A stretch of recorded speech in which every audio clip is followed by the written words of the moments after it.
Hello there and welcome to Black Jackal Gaming. We're going to take a look at the Razorback Tank. This is a firstborn dedicated transport unit. It's got quite a limited capacity, it's just 6, and it can't transport most of the infantry units within the codex.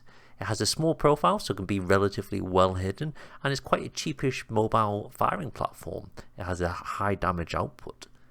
It has to have a unit inside to start the game as per the dedicated transport rules, but there's some good buffs to the units leaving the transport that make it quite useful. Taking a look at the datasheet, it comes in at 95 points, it's movement 12, toughness 9, 3 up save, 10 wounds, leadership 6, objective control 2.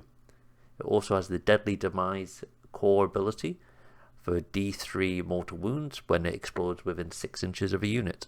For its range profile, it comes in at ballistic skill 3, and as standard comes equipped with a storm bolter, which is rapid fire 2, 24-inch range, 2 attacks, strength 4, 0 AP, 1 damage.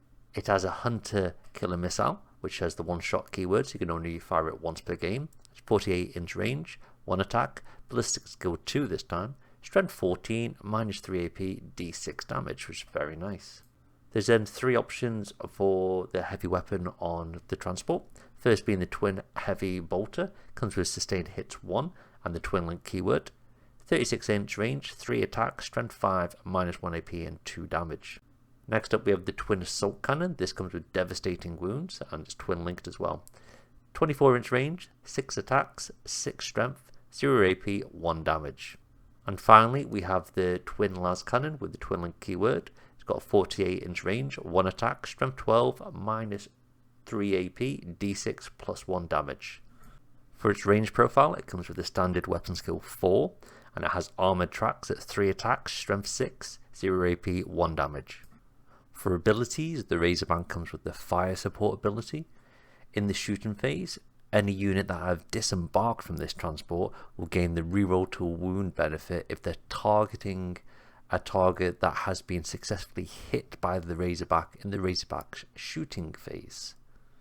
As you're mostly going to be utilizing high strength attacks from the disembarked unit, you're often going to be wounded on 2s and 3s, so this full reroll will come in very useful.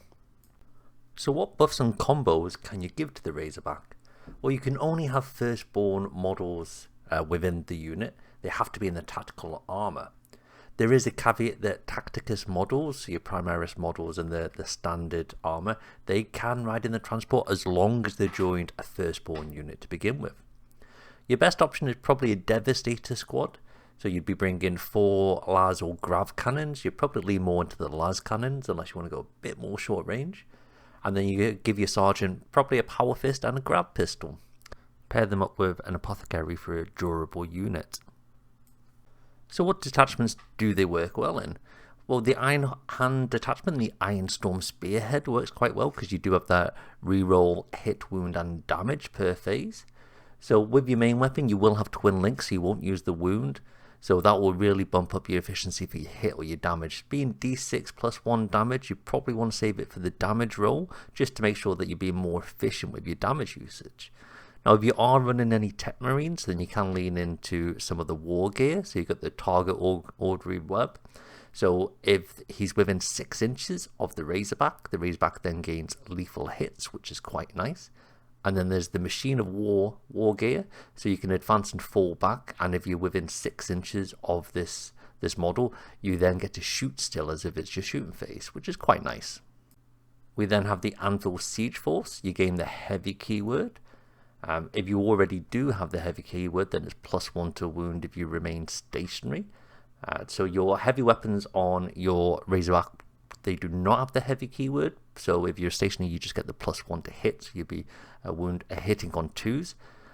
If you do take Devastators, they already have the heavy keyword on the heavy weapons, so your las cannons will get the plus 1 to wound if you remain stationary. So you can use them as an option as setting up a firing lane where they get out and use the Razorback to shield them for potentially shooting the following phase if any of the enemy units want to go and control part of the board or an objective. You're ready then to unleash plus 1 to hit, plus 1 to wound las cannons. You combine this with the Battle Drill Recall strategy, which gives you sustained hits 1, and this critically hits on a 5 as well. So if you're utilizing this in a phase when you're shooting your hunter-killer missile, you could potentially get a sustained hit on that, which would be quite nice. Next, we have the Vanguard Spearhead. There's not a lot of buffs to give the unit from this. However, having that -1 to hit and gains benefits of cover when you're outside of 12 inches is quite nice if you want to use your Razorback to drop something off and then hold onto an objective, making it quite tough to remove from the board. Finally, we have the Firestorm Assault Force. This grants your ranged weapons the assault keywords, so you can advance and still fire them. And if you're within 12 inches of your target, you get +1 to the strength to all ranged weapons. There's a piece of war gear that goes quite well, called the Champions of Humanity. This ignores all modifiers apart from save throws, so if you put this on the Lieutenant for the Devastators, any modifiers for your hit or wound rolls will be ignored, making them a lot more efficient and getting rid of some shenanigans. Following that, we have Rapid Embarkation. This is a stratagem. At the end of the fight phase, select one unit within 6 inches, and this unit cannot be in engagement range and has not disembarked this turn. It can then embark back onto the transport. Finally, we have the Burning Vengeance stratagem. If you have a unit on board of the Razorback and it is targeted after the attacks have been resolved, the unit can disembark and move as if it's the movement phase. It can then fire back at the unit that targeted the Razorback as long as it's an eligible unit to shoot. So as you can see, there's quite a few ways to buff the Razorback. It's relatively well priced for the points. The fact that it's got a twin link las cannon and the hunter killer missile, a toughness 9, for 95 points, and can have the Devastators that can step out with the 4 las cannons, especially if you're using the stratagem where they get to fire back if they're being targeted. There's a lot of things you can do with the Razorback. Its small profile makes it quite easy to hide. It's going to be really good at sitting on home objectives with the ability to shoot back and absorb damage. It's got the smoke keyword, so you can use the smoke stratagem. And there's just plenty of ways to play this guy. Like I say, you can either sit at home, you can push the mid board. If you're going for the las cannons, you might want to play in your own deployment or just outside of it. You can push further forward with the grav cannons with the shorter range, but they do have the +2 anti-tank, so they can target a lot of things in the game. That 2 damage is quite nice with the 3. They've got 2 additional attacks per grav cannon in comparison to the las cannon, so they're a little bit more versatile. They don't do quite as much damage and the AP isn't as good, but if you are looking for a more flexible unit to push onto the mid board, especially if you've got the ability to shoot back, it's a really good option. Thank you for watching the video. If you have any comments, then pop them below in the comment section. If you enjoyed the video, then please hit the like button as it greatly helps the channel. Hit the subscribe button to see any future Warhammer content. Take it easy and see you next time for more grim darkness from the 41st millennium.